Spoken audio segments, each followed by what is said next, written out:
To start with, I want to get your opinion on this very observable trend we're seeing in America. It's very obvious here in New York, and it's the proliferation of these marijuana outlets. And I'm also seeing these products becoming available more recently, like these chews with marijuana, like THC, I imagine in them. The whole the trend of this is that marijuana is something safe. It's just like, you have this product. It's just like going to a pub and having a few beers. What I've observed myself is a little different to that. I remember reading a book.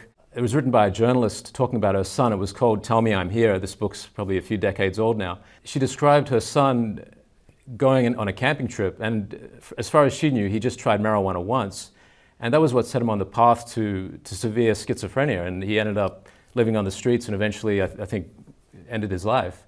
So I'd like your opinion, Dr. Amen, on is this as safe as just going to the pub and having a beer, or is this something we should be looking at more carefully? If I was an evil ruler and I wanted to create more mental illness, I'd have the policy we have now with marijuana. Marijuana is not innocuous. It increases the risk of anxiety, depression, psychosis, and suicide. If teenagers start using marijuana, and like you said, the idea in society now is it's innocuous.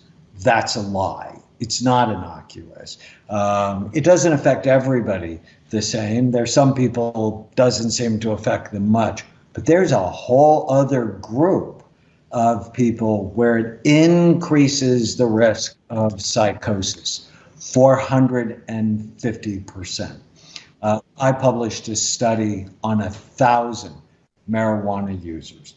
Compared to healthy brains, virtually every area of their brain was lower in activity. I published another study on how the brain ages with over 60,000 scans. And then we looked in our database at what accelerated aging in the brain. And having schizophrenia, that was the worst. But the second worst was someone who'd used marijuana. Marijuana is not innocuous. And when you just think of the messaging in our society, vaping's a healthier form of smoking. That's a lie. Or alcohol is a health food. It's another lie.